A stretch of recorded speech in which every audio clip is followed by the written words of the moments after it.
बिस्मिल्लाहिर्रहमानिर्रहीम। एक्सरसाइज 6.4 कर रहे थे हम। 6.4 में हमारे पास पहले 3 क्वेश्चन हमने कर लिए हैं। अभी हम क्या करेंगे, क्वेश्चन नंबर 4 करेंगे। इसमें क्या है, हमारे पास एक राइट एंगल ट्रायंगल की कुछ वैल्यू दी गई हैं और उसमें जो अननोन वैल्यू हैं वो हमने फाइंड करनी होती है। ठीक है, इसमें 2 केस होते हैं, दोनों केस में आपको सॉल्व करा दूंगा। ठीक है, तो आपको क्वेश्चन की समझ आ जाएगी और ये क्वेश्चन पेपर में भी आते हैं फेडरल बोर्ड के। ठीक है बेटा, ये एक्सरसाइज बहुत इंपॉर्टेंट है। इसका पहला पार्ट है, पहले पार्ट में लिखा हुआ है major angle C is equal to 90 degree. A side दी गई है 4 सेंटीमीटर और एक C साइड दी गई है 4√2 सेंटीमीटर। ये जो स्मॉल लेटर है ना, ये साइड को शो करते हैं और जो कैपिटल हैं ये एंगल को शो करते हैं। मैं राइट एंगल ट्रायंगल बनाता हूं, ये राइट एंगल ट्रायंगल में बना देता हूं।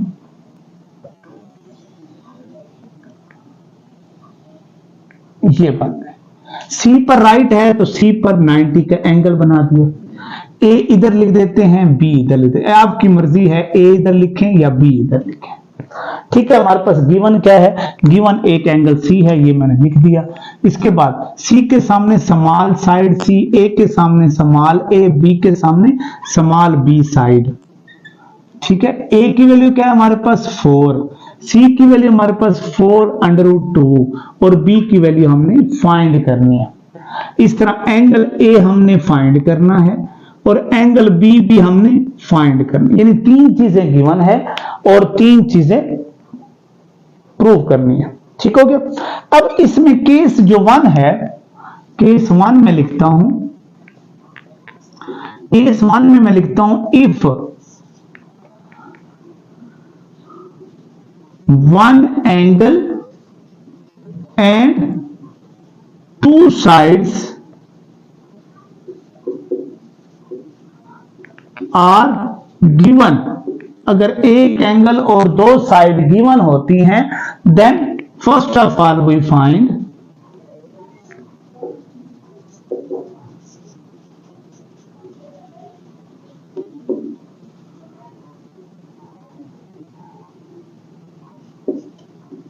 Third side.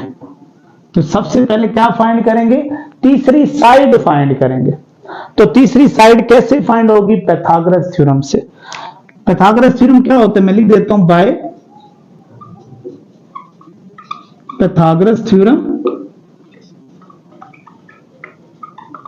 पाइथागोरस थ्योरम होता है हाइपोटेन्यूज का square, hypotenuse square is equal to perpendicular square plus base square. ये हमारे पास पाइथागोरस थ्योरम का फार्मूला है। अब हाइपोटेन्यूज क्या है, इसमें हाइपोटेन्यूज है 4√2, ये इसका स्क्वायर। परपेंडिकुलर क्या है 4, यानी 4 का स्क्वायर, और बेस क्या है b, यानी b का स्क्वायर। ये हमने फाइंड करना। ठीक है, अब 4 का स्क्वायर तो 16 हो गया, √2 का स्क्वायर क्या होगा 2 होगा, तो ये मल्टीप्लाई हो जाएगा। 4 का square 16 equal to b square, तो ये क्या होगा 32, 16 इधर आएगा -16 is equal to b square. ठीक हो गया। अब नेक्स्ट पे चलते हैं, b square is equal to 16, तो square root on both side, तो हमारे पास आंसर क्या आ जाएगा 4 आ जाएगा। इधर भी मैं स्क्वायर रूट ले लूं, इधर भी मैं स्क्वायर रूट ले लूं, स्क्वायर से स्क्वायर रूट कैंसिल, और 16 का स्क्वायर रूट क्या होता है 4 होता है। तो ये हमारे पास एक साइड तो हमारे पास फाइंड हो गई। जब भी 2 साइड दी जाएंगी तो तीसरी, सबसे पहले तीसरी साइड फाइंड करनी है। इसके बाद 3 साइड हमारे पास गिवन होगी। अब हम एंगल की तरफ आते हैं। एंगल ए पहले फाइंड करते हैं। तो मेजर एंगल ए फाइंड करने के लिए कोई भी रेशियो लगा सकते हैं, साइन भी लगा सकते हैं, टेन भी लगा सकते हैं, कॉस भी लगा सकते हैं। क्यों, क्योंकि तीनों साइड हमारे पास गिवन है। ठीक है, अगर एक अननोन हो तो फिर मुश्किल होती है हमारे पास, लेकिन तीनों साइड हमारे पास गिवन है तो ये करते हैं। अब देखें, हम लगाते हैं sine theta. Sine measure angle A is equal to perpendicular over hypotenuse. Some people have, ये मैंने बताया था आपको 6.3 एक्सरसाइज में। अब साइन मैयर एंगल ए हमने फाइंड करना है, परपेंडिकुलर की वैल्यू 4 है और हाइपोटेन्यूज की वैल्यू 4√2 है।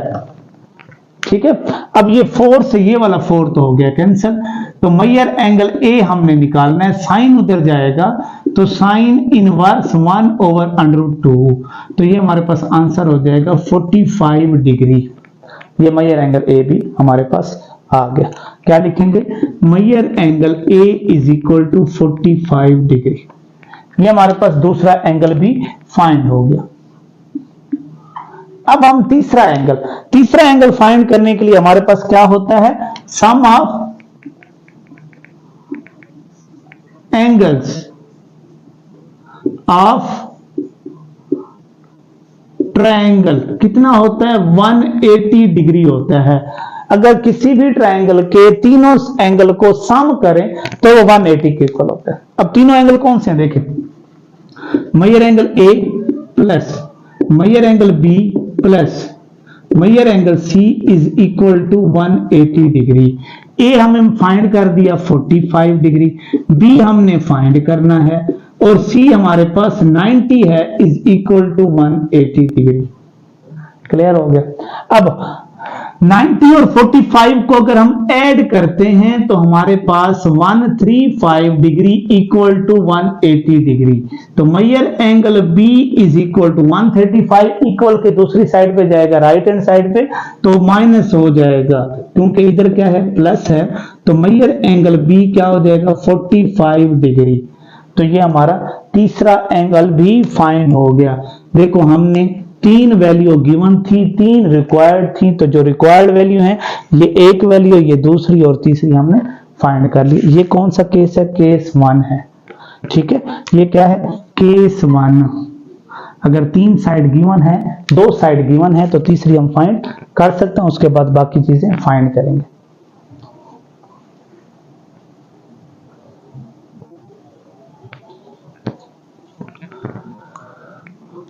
अच्छा बेटा, क्वेश्चन नंबर 4 का पार्ट 2 करते हैं। पार्ट 2 में हमारे पास क्या है, ट्रायंगल PQR। अब ये देखें, ट्रायंगल PQR कभी देगा, कभी ट्रायंगल LMN देगा, कभी ट्रायंगल XYZ देगा, कभी ट्रायंगल ABC। इससे घबराना नहीं है आप लोगों ने कि ये क्या चीज आ गई, ये इस तरह है, ये मुश्किल है, इस तरह कुछ भी नहीं है। सिर्फ हमारे पास क्या है, नंबर चेंज हुए, बाकी तो उसी तरह ही काम है। ABC की जगह PQR आ गया। ठीक है, तो ट्रायंगल बनाते हैं उस तरह। देखें ट्रायंगल ये बन गई,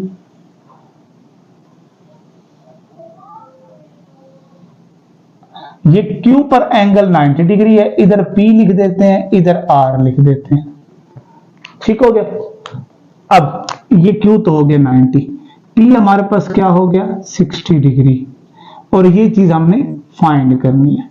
और एक PQ साइड दी गई, PQ कितनी है 4√3। ठीक हो गया, ये चीज भी फाइंड करनी है और ये साइड भी फाइंड करनी है। अब हम क्या करते हैं, इसको हम कहते हैं केस 2।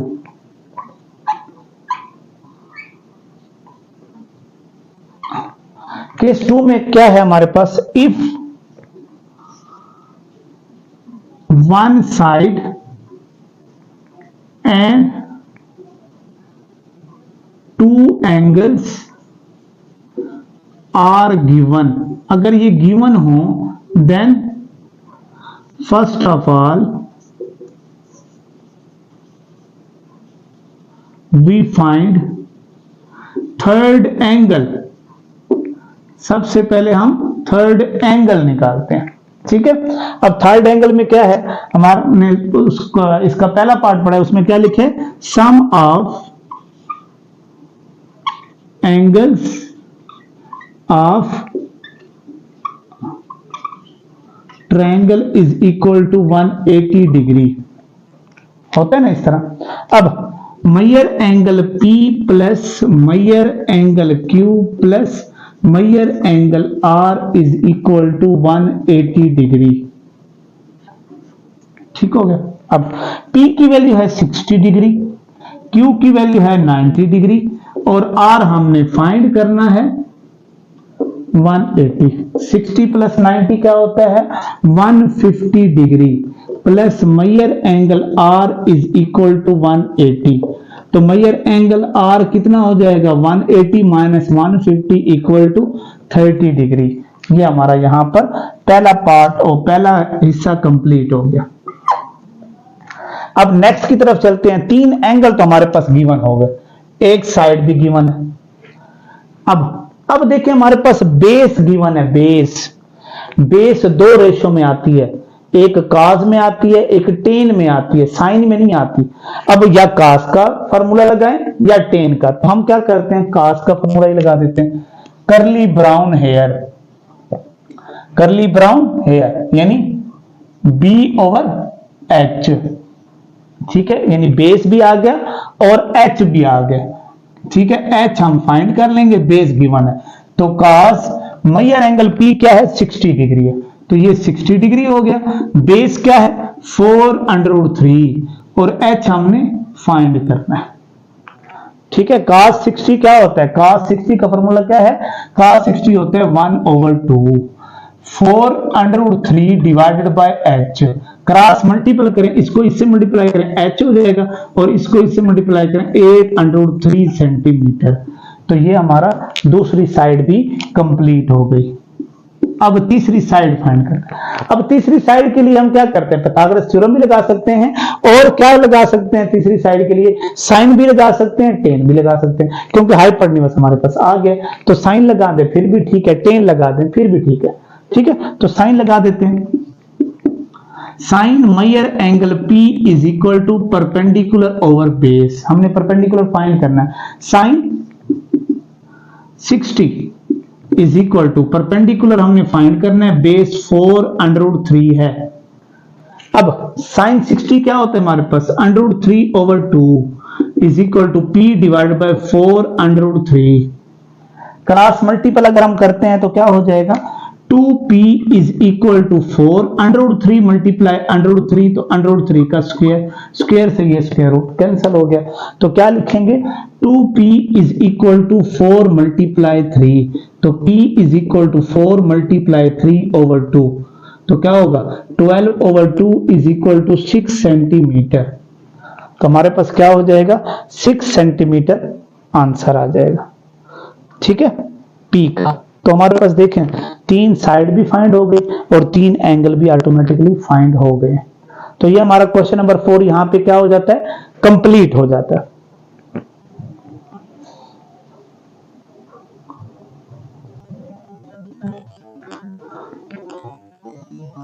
क्वेश्चन नंबर 5, क्वेश्चन हमारे पास है x equal r cos alpha sin beta, y is equal to r cos alpha cos beta, z is equal to r sin alpha. Find करें, प्रूव करें x square plus y square plus z square किसके equal आएगा। तो मतलब x square लें, y square लें, z square लें और उनको ऐड भी कर दे। तो मैं लिखता हूं x square plus y square plus z square equal to x square क्या होगा, r square alpha sin square beta, ये x की वैल्यू मैंने डाल दी, ठीक हो गया, x plus y square cos square alpha cos square beta. अब r square sin square alpha, r square sin square alpha, तीनों की वैल्यू में पुट कर दी। अब इन दोनों में क्या चीज कॉमन है, r स्क्वायर भी कॉमन है, cos स्क्वायर अल्फा भी कॉमन है, अंदर क्या बनेगा sin square beta plus cos square beta plus r square sin square alpha.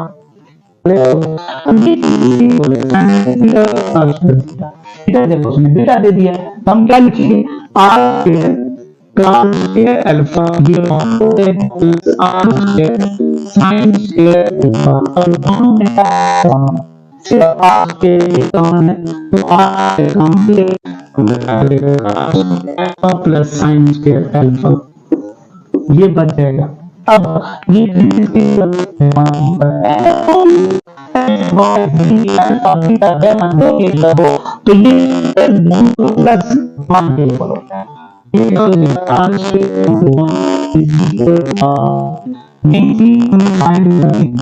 x square plus z square, x square plus y square plus B square, इसकी value क्या है, हमसे पूछ ली। तो इसकी value X square minus square plus B square is equal to R square हो गए। ठीक है, ये हमारा आंसर है। यहाँ पर साइज पूरी कंप्लीट हो जाती है। 6.5 स्टार्ट करेंगे नेक्स्ट लेक्चर में। तो इसमें किसी भी क्वेश्चन के अगर समझ ना आए तो वीडियो लिख कमेंट कर दीजिएगा कि इसको दोबारा समझा दे, तो मैं अलग वीडियो किसी भी क्वेश्चन की बना के आपको भेज सकता हूँ। ठीक है, तो चैनल को सब्सक्राइब करके लाइक करके बेल आइकन प्रेस कर दीजिएगा, क्योंकि आपको वक्त पर हर वीडियो मिलती रहेगी, आपके पास नोटिफिकेशन आते रहेंगे। ठीक है, ओके, अल्लाह हाफिज।